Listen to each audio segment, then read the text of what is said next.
caos no es el fin, es el inicio de la creatividad. Para crear, primero hay que destruir. La creatividad en su estado más puro, crudo.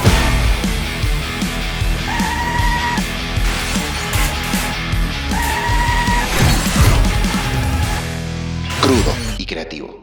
Bienvenidos a un nuevo episodio de Crudo y Creativo, y hoy tenemos el maravilloso placer de tener a un gran animador ecuatoriano y es Sebastián alias Cazurro. Bienvenido, Sebas. Hola, ¿cómo están? Muchísimas gracias por la invitación, Steph, y qué lindo venir y hablar de arte aquí en tu podcast. Sí. Más bien gracias a ti por venir, porque creo que es una gran oportunidad que un personaje de esta industria artística del Ecuador pueda tener estos espacios para realmente contar sobre su carrera, su recorrido, su crecimiento y cómo el arte en Ecuador está siendo visto y valorado actualmente. Pero primero quisiera saber y que nos cuentes cómo te convertiste de Sebas a Cazurro. ¿Qué significa Cazurro y cómo llegaste a ese nombre artístico?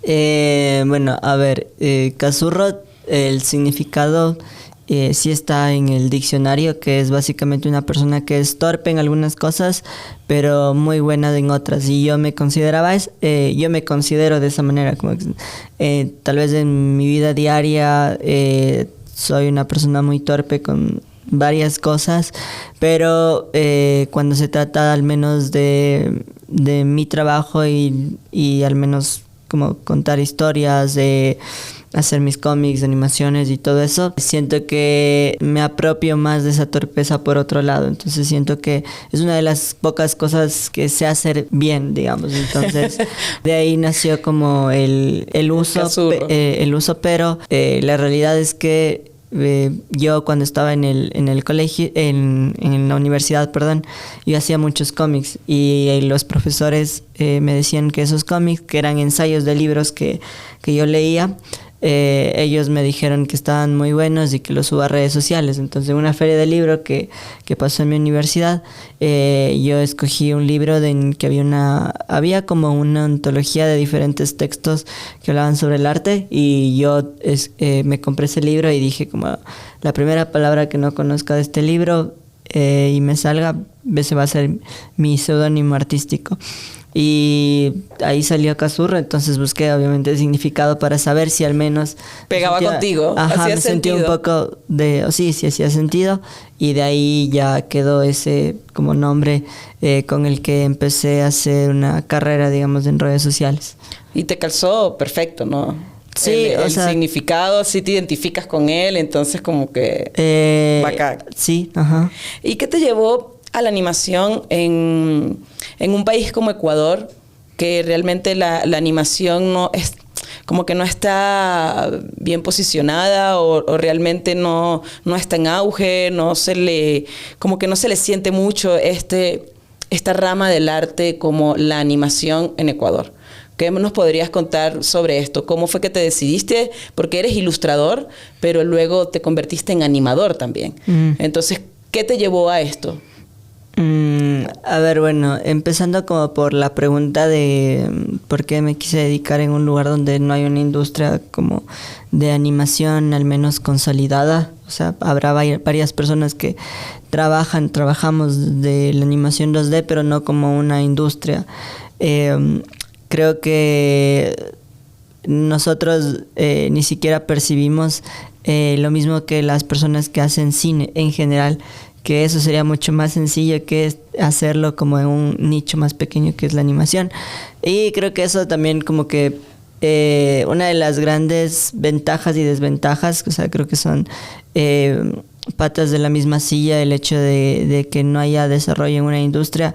Primero, obviamente no puedes conectar a nivel global, digamos, rápidamente como con industrias como Netflix, Disney, HBO, plataformas de streaming, que es ahora donde se consume más cine. Pero también tienes este otro lado de oportunidad, que todo lo que hagas puede ser innovador.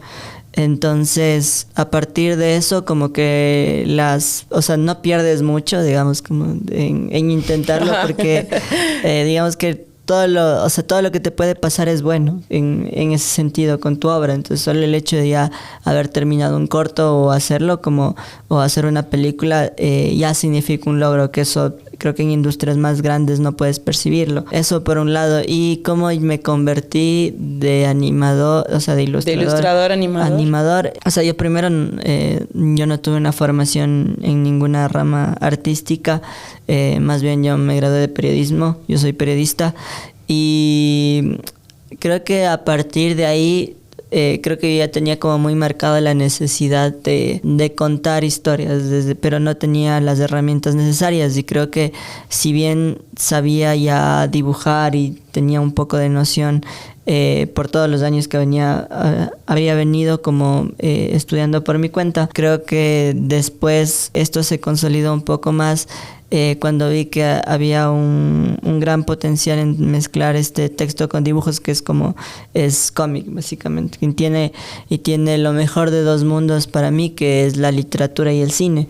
Entonces ahí combinaban estos dos lugares que a mí me encantaban, y a mí siempre le digo que todo lo que tenga dibujos a mí me encanta hasta ahora. Más bien fue una necesidad de adaptarme al formato de las redes sociales, que o sea, si bien en un punto la imagen fue como algo fundamental en las redes, ya cuando a mí me tocó el boom, digamos, de creación de contenido, que fue en pandemia, yo veía que este era un formato que no estaba siendo tan consumido, y que tampoco tenía como una buena apertura por parte también de estas plataformas, o sea, de mostrar a más personas tu trabajo. Ya no lo hacía si publicabas imágenes. Entonces nació este nuevo formato vertical en video, que a mí me pareció como muy bueno, porque primero yo no sabía animar, pero como que podía experimentar en este formato vertical, utilizando pocos fotogramas, pocos movimientos, y sobre todo educándome, digamos, con clases en línea. Y pasó también algo ahí, que fue que a inicio de pandemia a mis viejos se quedaron sin trabajo y todo, y la única persona, digamos, que podía trabajar de la casa era yo. Y para esa época me había escrito una banda de Guayaquil. Y esta banda me preguntó si yo sabía hacer videos animados, si sabía animar. Y yo no sabía animar en esa época, pero tú le dijiste, sí, yo sé. Me dijeron, este es el presupuesto, ¿quieres hacerlo? Y yo, venga. Y a medida de que iba aprendiendo, o sea, ahí sí como que rigurosamente no creo que aprendí animación como usualmente tal vez les enseñan en la academia, que es cómo manejar el tiempo más que el software primero. Tal vez les enseñan a manejar mejor el tiempo, diseño de personajes, este tipo de cosas. Pero lo que yo aprendí fue más cómo con pocas herramientas de este software puedo animar. Entonces creo que eso ha sido como también gran parte de mi proceso de utilizar de tratar de hacer mucho con poco. Entonces y creo que ahí como que ya fui puliendo y fui llegando hasta lo que ahora, digamos, ya pude manejar un estilo en animación, digamos.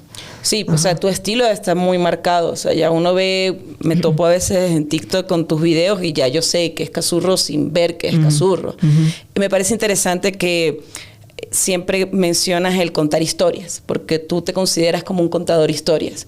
¿Qué significa eso para ti? Porque me gusta mucho el tema de ser un storytelling, o sea, un storyteller, de contar historias sea como que tu principal objetivo, porque creo que eso es lo más importante a la hora de comunicar, contar historias. Entonces, ¿qué significa eso para ti a la hora de tú hacerlo? Creo que me relaciono más con el tema de contar historias, porque creo que nunca me calzó la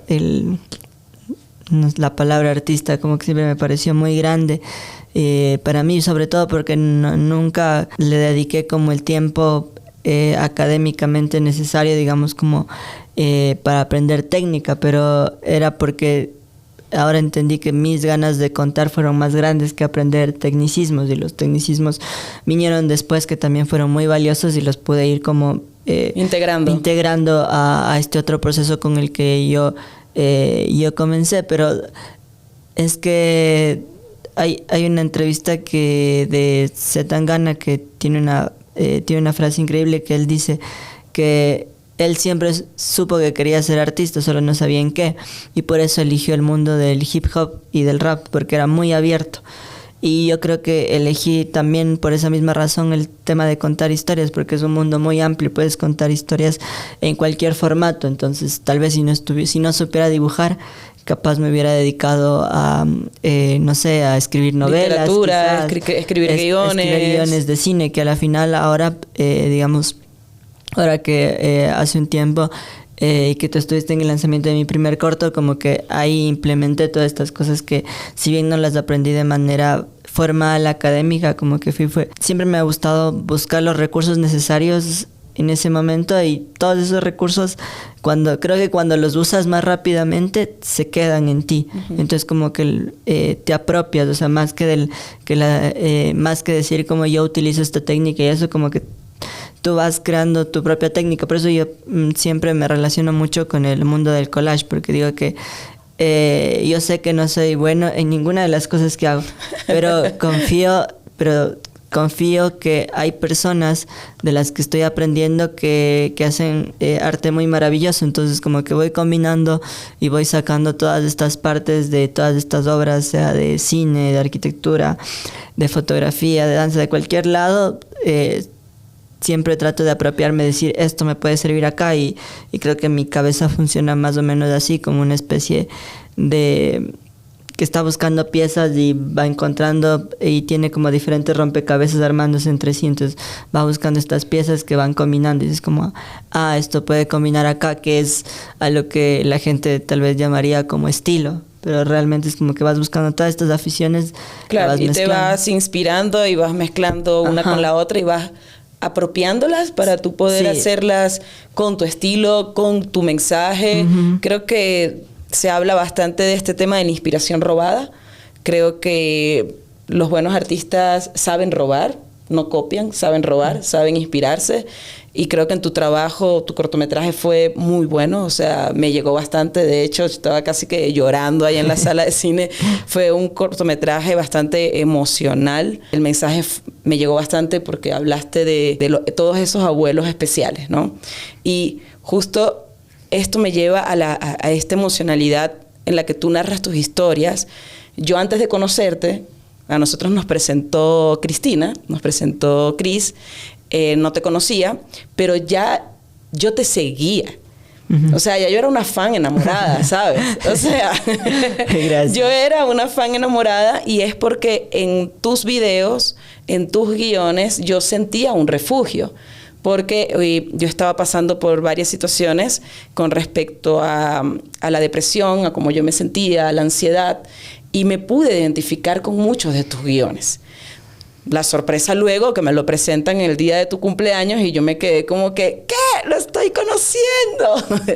Yo estaba súper feliz, y fue hermoso poder conocer a alguien que realmente me inspiró y me acompañó en muchos de mis procesos en donde no me sentía realmente bien. Justamente esto me lleva a que mucho de tu contenido habla sobre la salud mental. ¿Esto se debe a qué? ¿Y cómo tú manejas este tipo como de responsabilidad, por así decirlo, el tú estar acompañando a tantas personas? Porque tienes millones de seguidores ya, y es porque nos identificamos de cierta manera muchísimo contigo. Creo que lo hemos conversado bastante. En cierta manera, a veces tenemos puntos bien oscuros de nuestra mente que coincidimos. ¿Y cómo manejas esto, y por qué te ha motivado tanto el tema de la salud mental? Creo que parte de una necesidad tal vez de entender y saber cómo funciona mi cerebro. Como que darme cuenta de la forma que actúo, de la forma en que me relaciono con mi entorno, de la forma en que hay cosas que me molestan más que otras, y nunca he podido lidiar con el sinsentido de las cosas. Entonces siempre como que a mí me ha ayudado mucho que me expliquen el por qué. y creo que o sea, siempre digo como que todas las cosas que yo escribo y hago y muestro en mis videos, cuando hablo directamente sobre salud mental, siempre trato de hacerlo en acompañamiento de un profesional, de una persona que justamente sepa cómo manejar incluso la forma en que comunico esos mensajes a personas que estén pasando por momentos difíciles, sean neurodivergentes y tengan solo diferentes formas de relación con el mundo que las convencionales. Creo que la responsabilidad que me preguntaste la tomo por ese lado porque sé que a mí también en algún punto algún artista, alguna obra o algo me ha salvado y siento que si bien no, o sea, mentiría si les dijera como que el principal motor es salvar vidas de las personas. Creo que no va por ahí, porque primero no creo que tengo esa capacidad y nada, y creo que más está en la capacidad de las otras personas en lo que interpretan de lo que yo hago, porque a la final lo que yo hago es tan simple y sencillo como que son palabras o son textos que a mí me hubieran gustado que me digan en cierto momento de mi vida, o que me expliquen estas cosas de esta manera para que yo les pueda entender de una manera mucho más sencilla. Creo, y de nuevo volviendo como al tema de la salud mental y por qué ocupo estos lugares tal vez para mis narrativas, es porque siento que he vivido rodeado de personas neurodivergentes de diferente manera, y creo que me apasiona mucho como la forma en que pueden ver el mundo, quizás. O sea, siento que la mayoría de personas que supuestamente son normales, o sea, estoy muy peleado con este término, pero digamos que tienen una normalidad sí, más adaptable a la vida cotidiana. Socialmente. Sí, a la vida cotidiana. Siento que no tienen mucho esta capacidad de detenerse a mirar cosas tan simples como que quizás la forma en que yo abro una puerta es distinta a la que ve la otra persona, y debe haber una razón por eso. Y en todos esos espacios como que hay historias muy interesantes, y a mí nunca me ha interesado como hablar de cosas más grandes, primero porque tampoco me da la capacidad, digamos, intelectual ahora, digamos, de contar ese tipo de historias, sino a mí me sirve como más hablar de estas cosas chiquitas, de que nos pasan en la vida diaria, de las cosas que no sé, nos duelen a diario, y que muchas veces pasamos por alto. Entonces creo que por ahí como que podrían responder todas las preguntas que me hiciste. Sí, ajá. Sí. Y creo que sí ha sido como que un acompañamiento en muchas personas, porque sí, tengo amigos hasta, marico, en tantos países donde a veces veo que comparten tu contenido, que me quedo como que yo a él lo conozco, ¿sabes? Y me quedo súper impresionada y súper chévere. O sea, eres digno de admirar. Y de nuevo, gracias por estar acá. También vengo con otra pregunta. ¿Cómo, estando en Ecuador, cómo ves el estado de la animación y qué limitaciones y oportunidades existen para un animador en Ecuador? No sé si podría hablar como de la industria de la animación en sí, porque digamos que yo llegué a esta industria no por la puerta, sino por la ventana, que fue redes sociales. No llegué como quizás la mayoría de personas con una primera obra, con un corto, y ya se van inmiscuyendo más con el mundo del cine, como para saber mucho más a profundidad, digamos, cómo al menos acá se maneja. Lo que sí he trabajado mucho, digamos, es con personas cercanas a esta industria, y lo que hemos percibido, al menos, creo que primero, como te decía en un inicio, ni siquiera podemos hablar de una industria de cine. O sea, no sé cuántas películas en este año ecuatorianas se han hecho, deben ser unas 2, máximo 3, creo, en el mejor de los casos. No tengo esa información a la mano ahora, pero es muy poco a comparación de, no sé, Colombia, nuestro vecino más cercano, sí, que es ya una potencia audiovisual, al menos aquí en Latinoamérica, igual México, que tienen, o sea, no sé cuántas películas producen al año, series también, coproducciones. Argentina, que también no hace muchas, pero trata de hacerlo. Yo cuando estuve en el Festival de Málaga, y esto también lo comenté en el lanzamiento del corto, que fue que hace hace un año cuando participé en el Festival de Málaga, con el mentor que yo estaba ahí, él me dijo que vayamos a buscar uno de los días que teníamos que hacer networking con los diferentes coproductores países, y había un stand para cada país. Y mi mentor me dijo como que vaya a buscar a Ecuador, y busqué y no había. Entonces ese fue como una gran analogía de cómo funciona al menos el cine ecuatoriano, creo que por el momento a nivel global, que es casi inexistente.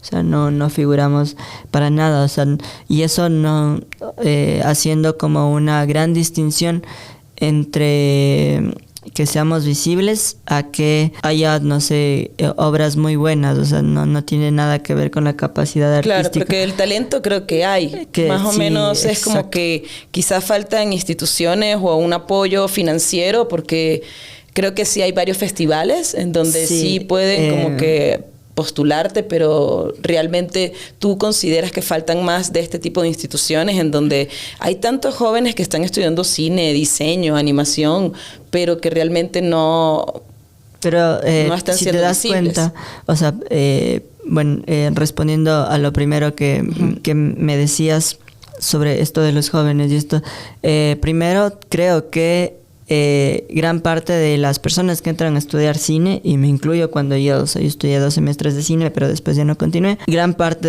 de los que teníamos como algún sueño de vincularnos con el mundo del cine audiovisual, nuestra meta no estaba acá, estaba como emigrar y hacer como una industria en otros países, porque obviamente en esos países hay un aparataje como mucho más avanzado en todo tipo de aspectos, en que primero en que se lo vea como una carrera que no solo aborda como aquí tenemos como las típicas áreas que son fotografía, sonido, arte, se dividen, no saben, en mucho más. O sea, como que es una industria que da mucho dinero, y aquí todavía no se ha visto ese potencial. O sea, creo que la persona que más ha desarrollado ese potencial y porque ha logrado como un vínculo con otros países ha sido Jorge Ulloa, que es con México y con su proyecto Enchufe TV, que creo que es, o sea, la persona que más ha conectado tal vez el cine ecuatoriano a nivel extranjero, digamos,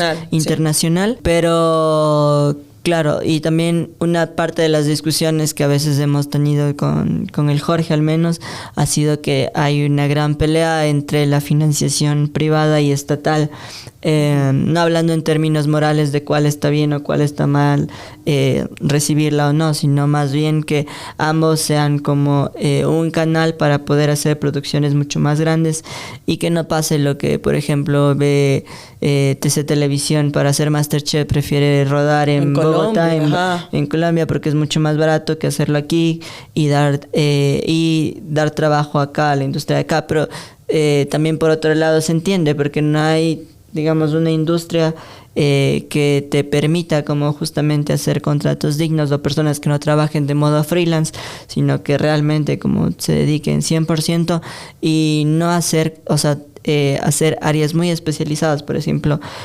áreas especializadas para, qué sé yo, maquillaje artístico, un área para diseño de producción, pero solo de vestimenta, diseño de producción de arquitectura, por ejemplo, que son áreas que se pueden explotar y que acá lastimosamente no hay. Acá, o sea, acá tratamos de hacer todos, porque no hay dinero. O sea, yo hice el foley de mi video, hice la edición de mi video, animé y escribí y produje. Y nos convertimos en una industria full todóloga, ¿no? Exacto. Como que ahorita, de hecho, yo estoy haciendo el tema de mi cortometraje que la otra vez te conté. Y estamos de la misma, o sea, bueno, yo dirijo, yo también voy a hacer el arte con otra amiga que sabe de arte, con este pana que sabe es DF, entonces el mismo DF va a hacer cámara.